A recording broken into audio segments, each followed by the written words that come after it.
सभी साथियों को जय भीम। जाति प्रथा उन्मूलन की इस कड़ी में आज बात करेंगे कि बाबा साहब जो पिछला वीडियो आप देख सकते हैं, जैसे बाबा साहब जो प्रश्न करते हैं हिंदुओं से कि मैं इस भाषण को समाप्ति की ओर ले जा रहा हूं और ये मेरा हिंदुओं के सामने मेरा अंतिम भाषण है, तो वो जो है बाबा साहब जो है हिंदुओं से 4 प्रश्न करते हैं और 4 प्रश्न में पहला प्रश्न जो पिछली वीडियो में आप देख सकते हैं, तो आप उनको जरूर देखिए। क्रम से पूरे जो है जाति प्रथा उन्मूलन की इन कड़ियों को लगातार देखिएगा। 55-56 जो वीडियो बन चुके हैं उनको इतनी जो है प्लेलिस्ट तैयार कर दी गई, उसमें जाकर आप जरूर देखिए। और चैनल को अभी तक सब्सक्राइब नहीं किया, सब्सक्राइब कर लीजिए। तो बाबा साहब कहते हैं, जो दूसरा प्रश्न बाबा साहब का क्या है, बाबा साहब कहते हैं कि जो सामाजिक धरोहर है वो आने वाली पीढ़ियों को आप कितना देना चाहते हैं, कितना जो है नहीं देना चाहते, क्या देना चाहते हैं, क्या छोड़कर जाएंगे सामाजिक धरोहर के रूप में।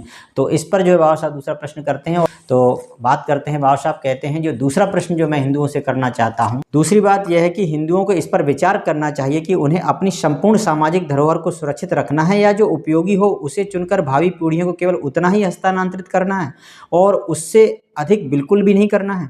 प्रोफेसर जॉन डीवी जो मेरे शिक्षक रहे हैं तथा जिनका मैं रीडिंग, उन्होंने कहा है प्रत्येक समाज छोटी सी बातों से, अतीत की सूखी लकड़ियों से तथा निश्चित रूप से विकृत चीज़ों से भारग्रस्त हो जाता है। यानी कि जितने भी अतीत के अनुभव हैं उनसे एक वजनदार हो जाता है। तो बाबा साहब जो है यानी इनके प्रोफेसर डीवी जो है कितनी महत्वपूर्ण बात और उदाहरण के साथ कहते हैं। आगे कहते हैं, चूँकि समाज अधिक प्रबुद्ध हो जाता है इसलिए यह महसूस करता है कि वह संरक्षण के लिए उत्तरदायी नहीं है और अपनी वर्तमान समग्र उपलब्धियों के प्रेषणा के लिए भी उत्तरदायी नहीं है, परंतु वह केवल इस बात का उत्तरदायी है कि अधिक श्रेष्ठ भावी समाज का निर्माण कैसे किया जाए। यहाँ तक कि बर्ग फ्रांस की क्रांति में निहित सिद्धांतों के बदलाव का तीव्र विरोध करने के बावजूद यह मानने को बाध्य हुआ कि ऐसा राज्य जो बदलाव के साधन से रहित है वह राज्य के रक्षण के साधनों से भी रहित है।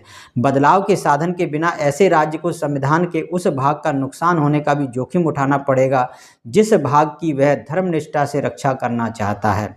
बर्ग ने राज्य के बारे में जो कहा वही बात समाज के बारे में लागू होती है, बाबा साहब कहते हैं, क्योंकि इसलिए जो है हम अतीत को जो है आज भी लिए ढो रहे हैं, उन सूखी लकड़ियों की तरह उनको जो है लिए ढो रहे हैं। तो कुछ चीज़ें जो है समय के साथ हमें परिवर्तन की आवश्यकता है। अगर कुछ चीज़ें गलत है, भले जो है हमारे पूर्वजों ने या पुरखों ने जो भी है उस समय जैसी सभ्यता संस्कृति, जो भी उनका धर्म, जो भी नैतिकता या आस्था जो भी रही थी, क्या उसी को हम ढोते रहेंगे, उसी को अगली पीढ़ियों तक देते रहेंगे? तो हमें जो है हम किस तरह का जो है सामाजिक जो है व्यवस्था देना चाहते हैं। तो इस बात पर बाबा साहब जो है हिंदुओं से प्रश्न करते हैं। तो मिलते हैं अगली कड़ी में, जिसमें तीसरा और चौथा प्रश्न जो है आप जो है जुड़े रहिए। बाबा साहब महत्वपूर्ण प्रश्न हैं जो बाबा साहब करते हैं। तो सभी साथियों को जाति प्रथा उन्मूलन की इन कड़ियों में जय भीम।